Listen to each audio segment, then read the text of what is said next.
Les avocats de Barthélémy Diaz qui n'a pas déposé auprès du Conseil constitutionnel une requête au fond d'annulation de la décision du bureau de l'Assemblée nationale concernant la radiation bu seen député di ki nga xam ne que moo di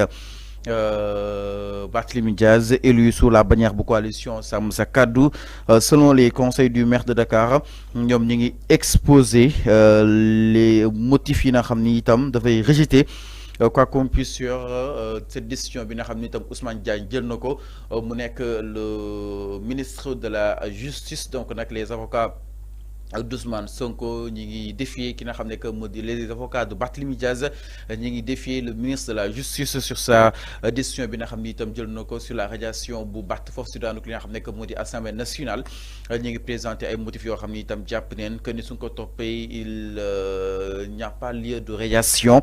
ba tey li nga xam ne que moo di le conseil constitutionnel aussi saisir nañ ko par rapport ak li nga xam ne que moo di la mairie de Dakar jàpp ni ki nga xam ne que moo di le préfet amul droit benn yoon mu daal di teg loxoom si li nga xam ne que moo di avenir u Barthélémy Diaz maanaam di ko déduire li nga xam ne que moo di son avenir alors avant si loolu exactement Barth ba tey le poste de l'Assemblée nationale peut-être jaaxal na ko wala ses avocats daal di ñëw si boobu dañoo xam ne que moo di requête concrètement poste Assemblée nationale bi est-ce que ñoom ils arriveront peut-être à tenir tête le ministre Ousmane Diagne le ministre de la justice. Écoutez man dama jàpp ni que xeex ay loi c'est la guerre des lois bon moo am jamono bii c'est la guerre des lois ñii dinañu dem ou bien la guerre des articles ñii ay articles tel la ñuy jël pour déchoir Barthélémy Diaz de la mairie ou bien le radier de l'Assemblée nationale. Les avocats de Barthélémy Diaz aussi ñoom dañuy dem andi ay articles yu arrangé Barthélémy Diaz wala ay lois yu arrangé Barthélémy Diaz dugal ko ci seen recours. C'est la guerre des articles. Okay. C'est tout à fait normal. On est dans un état de droit. On est dans un état quand même de justice. Donc, loi yi mën a am comme loi yi mën a am comme article. Alors, mais enfin, article buy wax en ta faveur. yow da nga koy jël da nga koy utiliser ce qui est là maanaam pourquoi loi yi ku nekk di ko interpréter ñi naan lii pourtant loi bi c'est unique à fond. mais le droit c'est de l'interprétation. yow Ismaïla Madior Fall fii la ko doon interprété nga ne ko doo ko fi interprété à fond donc pourquoi nga jàpp tey le droit c'est de l'interprétation ne l'a pas interprété. Ismaïla Madior Fall non interprété selon à sa guise. may ma rek dafa def manipulation de la loi. On ne manipule pas la loi. Interpréter la loi et manipuler la loi ça fait deux. Sëñ Fallou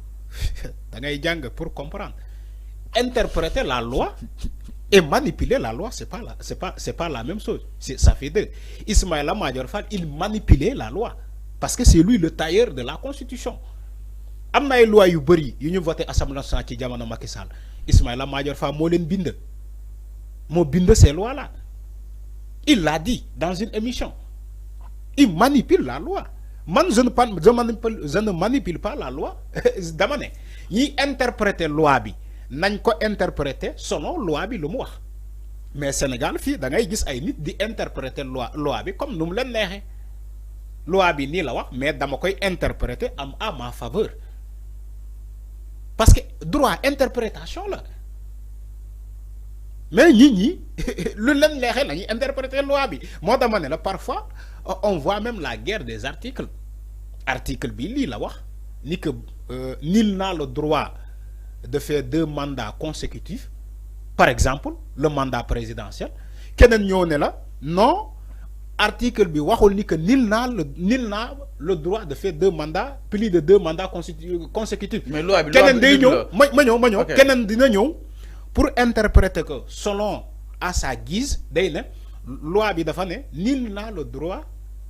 de faire plus de 2 mandats de 5 ans. Alors donc loi bi alors que loi waxul loolu. loi bi lu unique la. loi bi. amul changement. non loi bi amul changement. waaw léegi ay nit ko bind. ay nit ko xaatim. exactement ñu ne nit yooyu bind ko ak xaatim ko. oui il faut des fois tamit suñ siy doxal. ak élégance. oui loolu afan na ko daal di jàngatee. parce que loi bi nekkul lu ñu imposer. mais loo xam ne tam ay nit ko toog xalaat bind ko. exactement là où je suis d'accord avec toi Fallou loi ay nit ñoo ko bind. ñun ñoo ko xaatim ba pare ñu ne nañu ñun ñëpp ñu ñoo respecté ko ñun ñëpp ñu signé ñu waat moo tax ñu tuddee ko la charte commune la constitution qui est la hiérarchie des normes ñun Sénégal yëpp ñoo waat ni que lii mooy suñu texte te ñun ñëpp ñoo koy respecté alors ci constitution bi mu am ay loi yooyu lañ ne donte ay nit ñoo ko bind mais ay nit aussi ñoo koy respecté nekkul ay mala ñoo koy respecté mais ay nit ñoo koy respecté ay nit ñooy respecté loi bi parce que ay nit ñoo ko bind alors loi bi boo ko bëggee modifier boo bëggee modifier loi bi constitution bi ne la article 103 mu ne la nii nga mën a modifier constitution bi soit nga jaar par voie référendaire nga def référendum ou bien nga jaar par une autre voie mooy l'Assemblée nationale buy voter ay loi donc ñaari yooyu nga mën a def pour modifier la constitution ou bien modifier une loi loolu moo am mais Sénégal fii da ngay gis nit mu modifier loi bi selon peut-être Diomaye la arrangé wala selon Barthélémy Diaz la arrangé nga ne non man damay laalu loi bi interpréter ko def distinction là où la loi ne distingue pas yow tu fais une distinction loi bi nii la wax ni que Barthélémy Diaz boo gisee ñu génnee ko ci mairie bi dafa ne article 277 du code électoral moo ne nit bu inéligible warul mën a nekk maire de Dakar parce que yoon dafay constater ni que quelqu'un qui a été condamné définitivement ba mu def ay recours yi yëpp jeex ñu ne la yow condamnation définitive amoo droit yor lii xam nga loi bu ko tënkee ba pare jeex na ay nit jël loolu respecté ko ba yow nga perte sa mairie ñu jëlaat la même chose appliqué ko ba yow nga perte sa mandat assemblée nationale mais yow tamit bu fekkee yow yoon may na la recours demal nga def recours parce que c'est ça aussi la législation c'est ça aussi l'état de droit on ne devait pas être dans l'état de passe-droit mais l'état de droit donc si aujourd'hui on est dans un état de droit Barthélémy Diaz lu mu def ci recours yoon moo ko may maintenant après le recours même si on nous dit que sur la démission ou bien génn bu ñu ko génne assemblée nationale le recours n'est pas suspensif il peut faire ses recours mais la décision elle est là elle s'applique du moment où que le préfet notifié na ko ni que yow loi bi moo ne voilà dañ la war a jëlee ci mairie bi jot na notification bi ça y est on applique la décision mais moom ñàkkul tamit mën na def ses recours en attendant ñu xool l'évolution de ces recours là loolu lu am la c'est aussi préfet bi warul am droit de survie si moom dégg naa ko ay nit naan Barthélémy Diaz est élu au suffrage universel direct normalement du mairie bi du le préfet moo ko war a déchoir de la mairie préfectorale dégg naa ay nit di wax loolu mais man loolu foofu laa lay waxee les gens interprètent le droit comme ils veulent da ngay gis benn nit rek tëb rek tiit mu ne su ma ko waxee nii mu ne bàyyi ma waxee ko nii mu interpréter mu ne non Barthélémy Diaz dama ne tous les conseils comment dirais-je les membres du conseil ñu nekk ci comment de mairie de Dakar les conseils municipaux sont élus au suffrage universel direct comme Barthélémy Diaz déglu baax li may wax c'est de la manipulation c'est des gens qui manipulent en disant que oui Barthélémy Diaz il est maire de Dakar il est élu au suffrage direct dama ne tous les conseils municipaux sont élus au suffrage universel direct comme Barthélémy Diaz parce que liste la ñuy présenté les gens ont voté cette liste là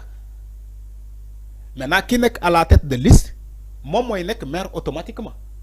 même bu nekkoon ci l'ancien format mooy maanaam après avoir élu cette liste là ñoom les conseils ñoom ñooy togg seen bopp loolu mooy le suffrage indirect mooy ci jamono boobu Macky Sall je crois que Macky Sall moo ñëw andi ko ci suffrage direct bi alors jamono boobu dañu ne bu ñu falee liste bi ba liste bi falu ñi nekk ci membre liste bi les conseils ñoom ñooy taxaw ñoom ñooy togg réunir voter maintenant celui qui va devenir maire maintenant jamono boobu léegi wani na changé nañu entre temps les textes Macky Sall moo ko laal je crois comment dirais-je modifier les textes pour que léegi le maire est élu au suffrage direct mooy maanaam liste bu ñu présenté Fallou moo nekk ci kaw Arfan moo nekk ci deuxième Ami moo nekk 3e Thian moo nekk 5e léegi ñooñu bu ñu falee liste bi rek Fallou mii nekk si kaw mooy nekk maire loolu moo dal Barthélémy Dias ci la mairie de Dakar il devient maire automatique parce que moom moo nekkoon à la tête de liste mais ñu nekkoon si ginnaawam ñooñu c'est des conseillers. Alors, ils sont élus même au suffrage universel direct. Donc aujourd'hui le préfet ce qu'il a fait ci le cas de Barthélémy Dias c'est tout à fait normal loi moo ko may loi moo ko may. Alors c'est clair Alpha mi noonu par rapport ak li nga xam ne que mu di la décision préfectorale si mbiru ki nga xam ne que mu di Barthélémy Dias alors ñu daal di kii itam si leneen ginnaaw loolu mbokk yi daal di ñëw si ki nga xam ne que moo di mbiru Doro Gueye du côté de la régie Doro Gueye nag ak li nga xam ne que moo di rebondissement yi nga xam ni itam am na si allant dans ce sens donc jàppe ni itam c'est une suite logique ginnaaw ba nga ko daal di arrêté foofu na ko France l'homme d'affaires Doro Gueye nag suy méttiwul dinañ ko daal di jëbbal les autorités sénégalaises selon des informations yi nga xam ni itam jot nañ ko jàppe ni itam benn ko procédure d'extradition nag ma ni kon enclenché nañ ko le juge du